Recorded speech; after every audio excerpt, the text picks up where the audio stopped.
Hello everyone, nubkeks here. Welcome back to Nub Raids, and in today's video, we're going to be talking about three massive balance problems that I think are affecting particularly the arena in the game today.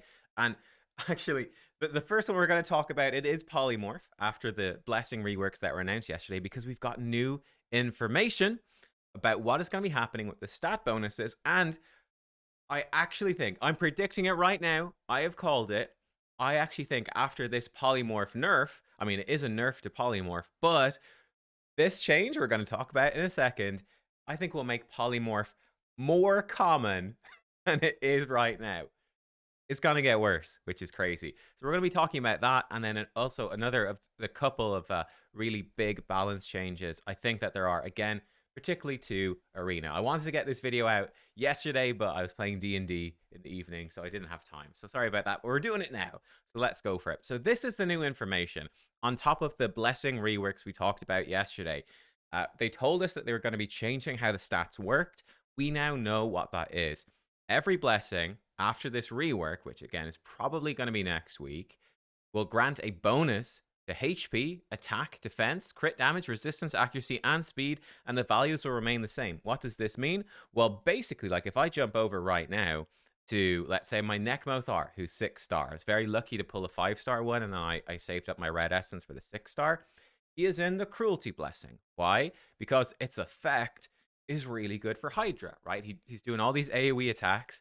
Each AoE attack is putting 4% defense reduction, up to 20% total on the Hydra heads. Great for Hydra. Fantastic. Brilliant. Much more consistent than Brimstone. But the downside, this one, it's giving him a little bit of HP, that's fine, and everything gives speed at 6-star. It's giving him attack and crit damage. And, like, that's okay. It's a bit more damage, but it's not really what Nekmothar is about. After this change, he is still getting that attack and crit damage, but now he's going to be, and the speed are still the same, right?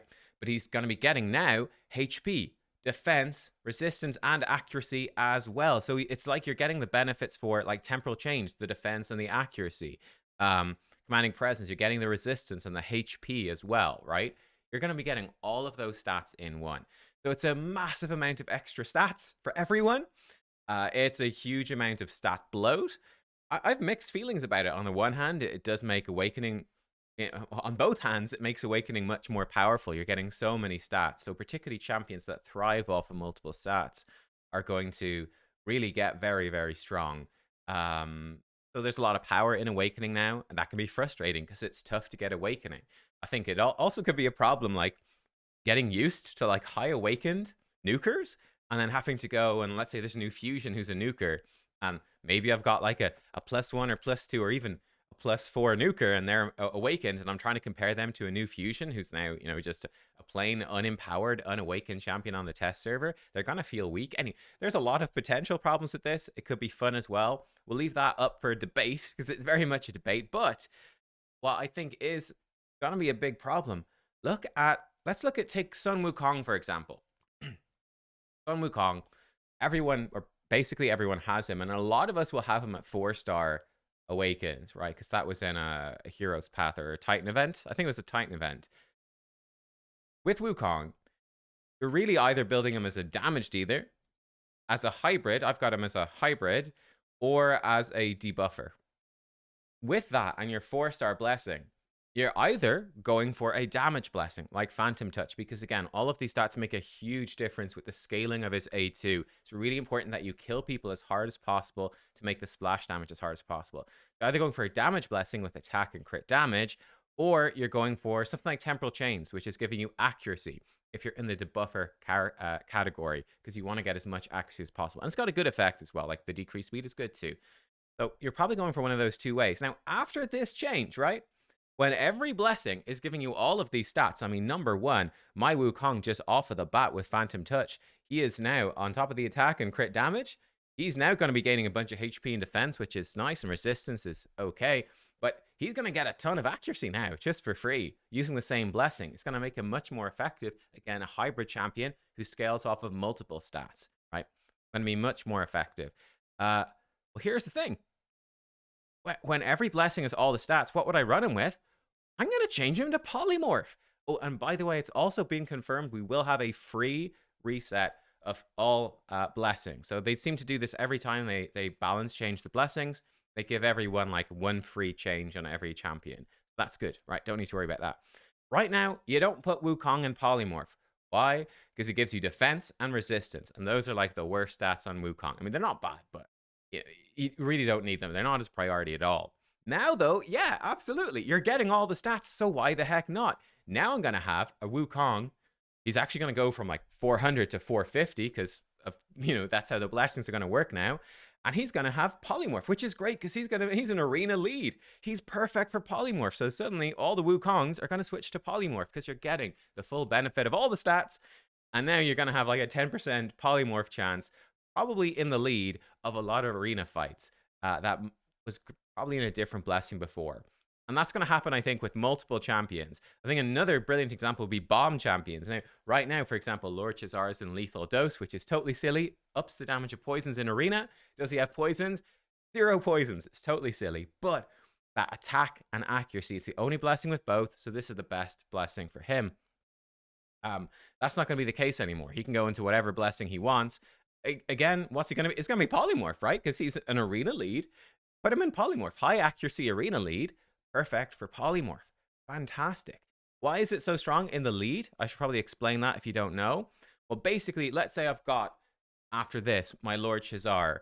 Actually, it doesn't even matter that he's high accuracy in this case because he's 6-star and it's irresistible, right? So it doesn't even matter if he has accuracy or not in this case. But let's say he's in the lead. If another Lord Chazar comes in and tries to bomb my team, and I've got a Chazar in the lead with Polymorph, if those bombs proc Polymorph on my Chazar in the lead, his Chazar gets turned into a sheep and does not place bombs on everyone that's after him in the turn order, okay? Because that AoE bomb placement, right, it goes out, but it sort of does each champion in the turn order one by one. So wherever Polymorph, let's say my second champion in my order polymorphs him. He'll place bombs on the first, puts a bomb on the second, gets polymorphed, doesn't do anything to the other 2 champions because he's a sheep. He can't. That's how it works. So Polymorph interrupts your skills, and it's very impactful to have Polymorph high up in the turn order or in your team order so that it really interrupts all the AoE buff strips, AoE debuffs, all of that. Yeah, that's why you'll always see people putting Polymorph high up the team order, right, in arena. Yeah, all the bomb champions, again, because they have high accuracy, if they're not 6-star, are going to be switching to Polymorph because of this, because why wouldn't you? Any hybrid, like it's been sort of a problem. You will see, let's say, you'll see some people running Ragash with Polymorph. Maybe at higher ranks, again, he'd be switching over. At higher ranks, he'd be switching over to Temporal Chains, which is giving you defense and accuracy, which is a bit better. But like, so long as he's got some accuracy at low ranks, you'd typically be seeing him with Polymorph because of the bonus defense and a defensive nuker. You might as well give him a low chance to Polymorph. That is now not going to be exclusive to defense nukers that benefit from the defense. That can now go onto attack-based nukers like, a Razelvarg, especially with increased accuracy. He'd be a great Polymorph person now, for arena, etc. Polymorph is just going to become a lot more common, but especially on hybrids that have decent accuracy anyway. That's an issue. What should we do about Polymorph, right? What should change? Let me tell you a couple of things that should change about Polymorph in my opinion. The biggest problem for Polymorph for me is how punishing it is. Like, for instance, I don't mind being turned into a sheep by a Wukong half as much, even a quarter as much, as being polymorphed by the blessing. With Wukong, what happens?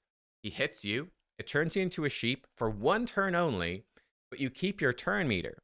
This means that you're usually not a sheep for very long, and you get out. So, it's okay, right? With Polymorph, this happens on your turn. So number 1, it interrupts your skills, putting it... Let's say again, let's take Lord Chazar. Chazar comes in, he does his bomb move, gets hit by Polymorph, right? Their first champion has... It's a Wukong in the lead with Polymorph now. Chazar gets turned into a sheep. Bummer, dude, right? So number 1, his move is now on full 5-turn cooldown, and no bombs have gone out. In this case, like, he's even in Stone Skin. So that's now gone. He's going to come back with no buffs. But he is now a sheep for 2 turns. The sheep is set to 150 speed, so it's really, really slow. And yeah, you're stuck doing it. Now, whenever he attacks as a sheep, he's got a 50% chance to remove it. But again, it's very, very random. So it can be in a very frustrating real way. You come in turn one, you go, yes, great, I've set up everything. I go first. Oh, my move gets interrupted. The effect doesn't happen. It's on a full 5-turn cooldown. I'm now a 150 speed sheep that's out of the fight for 2 turns. Then after that, finally, eternity in the fight of 2 turns as a 150 speed sheep, I break free. Now I've got a half health, super squishy champion with a 5-turn cooldown on the only move that actually really does damage. It completely kills bomb champions, right? It's so punishing. What should change? I think a couple of simple changes that could really help. Let's throw a bunch of ideas here. Number one, having sheep only last for 1 turn. I think that would be a big positive. Number two, having sheep not set your speed to 150 so that you're not punished by it. I mean, it's nearly always a punishment. You might have a very slow champion. Like, my ultimate Death Knight has literally 0 speed, but most champions are going to be higher than 150 speed. So setting them to 150 speed is a real punishment. Have sheep polymorph not change your speed. So you keep your speed, you can break free faster. I would say arguably you could even have it be that when they ally attack, it's a 100% chance to remove it. I think that could be fine as well. Like whatever, your fastest sheep gets to go and you all get to break free. You're still coming back from sheep with no turn meter at 50% HP. Let's even touch on that. We could have people come back at 100% health. It's kind of punishing enough coming back with no buffs and no turn meter. So having people come back 100% HP, I think would be fine. And in fact, what you could do to make it less ubiquitous, we could remove the irresistible sheep at 6-star because that's annoying, right? My Sifi right now, she's in Life Harvest because it's got a good effect. It's got good stats, and the stats not going to matter from now on. But Sifi's got no accuracy, right? She's got 100 accuracy. Not too much point putting her in Polymorph. When she gets to 6-star, of course she's switching to Polymorph because it's now irresistible. She doesn't need accuracy for it. So now my Sifi becomes just every time someone tries to debuff or stripper, 20% chance to sheep. It's just too strong, right? Remove the irresistible thing, and you could probably move the come back at half HP, 50% HP. That could be the 6-star benefit.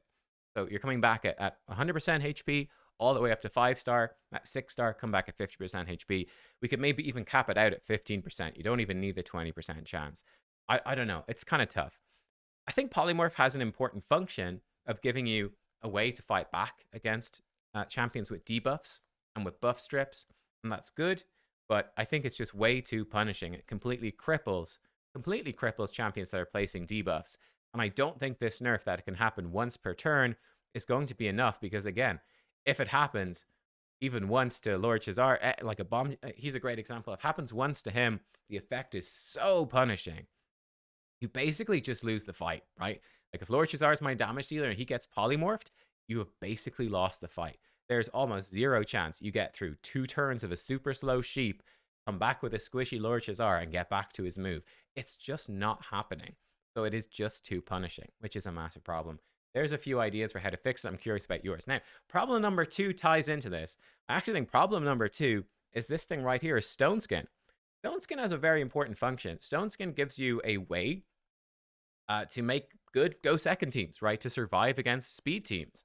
Because that used to be the old meta back in the day. It was just go first and win, right? Because debuffs, crowd control, all of that was so powerful. You just go first and you win. And it's as simple as that. Stone Skin gives you a way to fight back, which is good. The other sort of big go second set would be Bolster set. But Bolster is a pay to win set. Let's be real. You get it from buying the Forge Pass. So that's not a great option. I think it is important for Stone Skin to be in the game and to be strong. But in my opinion, as someone who abuses it all the time, you guys know I use Stone Skin all the time, it is simply too strong. What is the problem with Stone Skin? Well, the problem is how do you counterplay Stone Skin? It is too limited. And it does tie into Polymorph. So number one, you could attempt to strip it off. Now, stripping buffs is also countered by Polymorph, but this has a 50% chance to block removals or steals. I'll come back to, I actually think what probably should happen is it probably should be changed to a 25% chance at 4-piece. Like give you a small chance, but not consistent. Or maybe have no chance to block removals or steals at all. Like I think you could really nerf the 4-piece set and have the blocking removals or steals 50% be part of 6-piece. That could be pretty. We'll come back to some suggestions, but I'll put that out just right now as an idea.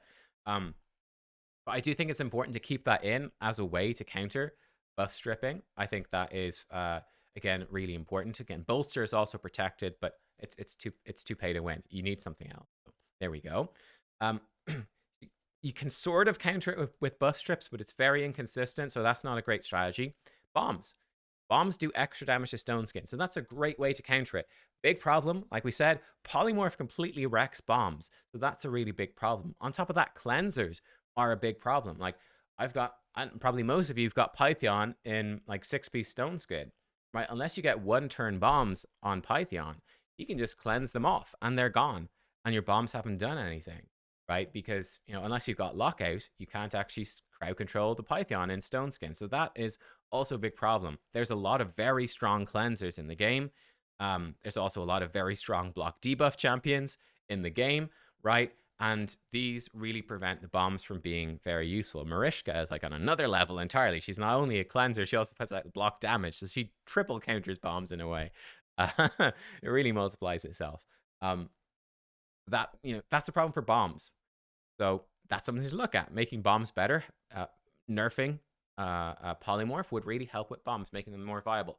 HP burn also really counters Stone Skin, but it's very awkward. Basically, the only champion that can do this is Sulfurion, which is a void legendary most of you probably don't have, but he puts out HP burn on everyone, then instantly activates them, which basically wipes Stone Skin off the enemy team entirely. It's that strong. But there's no other champion in the game that does this. For the most part, you place HP burn, they have to take a turn, usually for HP burn to proc, at which point, they've taken their turn, and you've probably missed your turn on your other champions. It's not really a good Stone Skin counter. So I feel like the HP burn counter to Stone Skin has really not... I would actually bet probably a lot of you don't even know about HP burn counters. I bet a lot of you don't even know. Let me actually show you. So this is from the test server when I had a big beard, 5 months ago. But check this out. We got Big Shield, Stone Skin on Duchess and on Ultimate Death Knight. So Furion's going to come in with his A2. And look, it just deletes it, right? Basically, the reason is that HP burn just does way more damage to Stone Skin. But like I said, only Sulfurion can do this. So as a counter to Stone Skin, is it effective? No, not really. Again, like I said, most of you probably don't even know that's a thing. So that's a big problem as well. And I think the other really big problem, the 9-piece of Stone Skin really shows this. The shield becomes bigger, gives you a bigger shield. Nobody cares about this 9-piece. Why? Let's be real. My Ultimate Death Knight in 2-piece Stone Skin, there's almost 0% chance that you are going to be able to destroy his Stone Skin shield. He does not need that 9-piece. You're not destroying it. It is just too tanky. Unless you're gonna polymorph him with a Wukong, or blow him up with bombs or something, or if you got that Sulfurion with HP burn, like half the time, most of the time, you're just gonna have to sit there and wait for this 97 speed Ultimate Death Knight to take 2 turns and the Stone Skin to fall off. That's it. You just have to wait him out. You physically cannot break the shield is too powerful. You cannot physically break it. And again, that's likely to be the case with Duchess. My Python, again, you're not breaking his shield, right? It's not happening. You just have to wait for him to take 2. Now, he's faster. It's not as bad, but you have to wait for him to take 2 turns, or, again, get lucky with a buff strip or something, right? You just cannot break these shields. The shields themselves are too powerful. So I think a big nerf that could happen to Stone Skin that would still keep it relevant but make it more balanced is to either reduce the size of the shield or reduce the damage reduction. Basically, lower the effective HP of the Stone Skin shield, so that you can actually break it. Like, you can break it for a squishy one, like, what's his name? Like Hefrak, for example. That's one that you can break the shield on, right? Because he's going to be he's a very squishy champion, probably in just 4-piece Stone Skin. So, this is a champion that you will break the shield on sometimes, but it can be awkward. But, for the tankier champ, like I said, for an Ultimate Death Knight, there's 0 chance, basically, you're going to be able to break his shield. It's just almost impossible. So making the shield less tanky, I think, is a great option. It gives you at least a way to go, okay, well, they're super slow. They're in Stone Skin, right? At least we can break it. At least it's an option, instead of having to just go, okay, I guess we just sit here and wait. I guess that's all we can do. Which would also make the 9-piece make more sense. Something you could do as well, you could make the 6-piece only last 1 turn, make the 9-piece last 2 turns. That's maybe an option. That would be sort of the big thing I'd be looking at, is make the shield easier to break, so you actually have got some potential there, especially if they're in reaction. Like, what are you to do? Like, how do you break the shield when they've got reaction? It's just horrendous. I think I have a concern moving forwards. We're definitely nukers. I think it's probably more interesting if nukers are in like 9-piece Merciless or Rathalos. That's a bit more interesting. I'm worried about nukers coming in 4-piece lethal, and then with accessories like 4-piece Stone Skin. That could be frustrating. So perhaps, like I said, making the chance to block removals or steals weaker on the 4-piece could be an option. Move more power into the 6-piece, move more power into the 9-piece. I think that would be pretty cool. So yeah, I think that is something that could be touched on for sure. Then the final thing that I think is a problem in the game, and Plarium is doing some interesting things with it, with Mythicals in particular. Lockout is another big problem. Why is Lockout so strong? Putting enemy skills on cooldown. Well, a big part of a lot of this is interconnected, guys. A lot of these problems are all interlinked. So maybe you don't need to put in all these changes I'm suggesting. Maybe even changing just one thing starts to break those links down and we see more variety. Lockout is so strong. Number 1, this does not get affected by Polymorph. Number 2, this goes through Stone Skin. None of the other crowd control in the game does. So, like, we've got the Angar rework coming in. And, you know, Angar used to be a great arena champion. Like, AoE Provoke. I mean, I remember back in the day, Umbral Enchantress was, like, you know, a great go-to arena champion early game. Because you come in and she's got a 2-turn Provoke, right? AoE. Brilliant, right? Just land that and you win the fight. With Stone Skin and Polymorph these days, it's obviously not a good strategy. Lockout goes through all that stuff, so Lockout is really strong. I think Lockout, I think it is probably too strong. Like, they are going to be basically always the most banned champions in live arena. There's just, again, basically almost no counterplay to Lockout. The counterplay that they've added in is mythical champions, and that's not a great way of counterplay. But mythicals, they can metamorph. That can't be put on cooldown. They switch forms, and now you've got your second form's set of moves ready to go. So that's sort of a counter, but it's not really a very available counter, is it, for most people? So that is not great. I think Locke is just very strong. Like, you know, Warlord, he's coming in on a 4-turn cooldown, putting your skills on full cooldown. Like, it's very easy. I'm sure you've experienced it. Like a Warlord or a Yumiko just perma-locking you out of skills. You know, I abuse Yumiko all the time, obviously. Why wouldn't I? Just locks you out of skills permanently, and you just like can't even do it. Yumiko's not as good as locking you out as Warlord is, but she brings in the reset and obviously like all the other utility Yumiko brings. I think it's just too strong. You never see people complain about, let's say, Basher or Alika being overpowered. No, the 2-turn lockout I think is fine. That's okay. But I think lockouts that are stronger than this should probably have either a much longer cooldown, or they probably shouldn't lock you out for as long. I think being able to be just perma locked out of your skills with almost no counterplay is just not good for the game. This has been, you know, overpowered basically for forever. Like, Stone Skin is a newer thing, which was an answer to the speed meta being too strong. Polymorph, likewise, they're newer. Lockout's been super OP basically for forever. And like I said, now we've got Crixia in there. We've got Mythical Lockout. We've got the Lizard guy. He has an irresistible 2-turn lockout on a 3-turn cooldown. Again, I think these cooldowns are too short. You could definitely do something to make this not as strong. And likewise, if you get a good Polymorph fix and Stone Skin fix in there, you could see other forms of crowd control actually come back and be relevant in arena instead of it being just uber tanky champions and lockout, and that's it. There you go, guys. Let me know what you think about all of that. I didn't mention, obviously, the champion balance elephant in the room, but like we could talk about that in another video. But, you know, like Taras and Marishka obviously are, particularly in their passives. Taras also in his damage output are just absurd. We'll probably mention it, but I think it's funny. Like, what is the best HP nuker in the game after Taras? It is hilariously it probably actually is Fatalis Blade. He's probably the best after Taras, probably. I mean, you've got Arix is okay. You know, Samson is okay. Magnar, but like the gulf, it's just, anyway, that's a whole other video. We'll just talk about the broader things today. So yeah, those would be the things. Polymorph, I think, is unfortunately possibly going to become worse for a short while. So hopefully some actual substantial polymorph reworks can come in to make it much less frustrating. Stone Skin, I think, needs to be balanced. Needs to be strong, but is too strong. And Lockout, likewise. It's great that it's in the game, but it is, in my opinion, still too strong. So there you go. 3 big balance problems in the arena. Let me know what you think. And I'm sure no one has any, nobody got offended or has any objections to this. I'll see you next time. Thanks. Goodbye.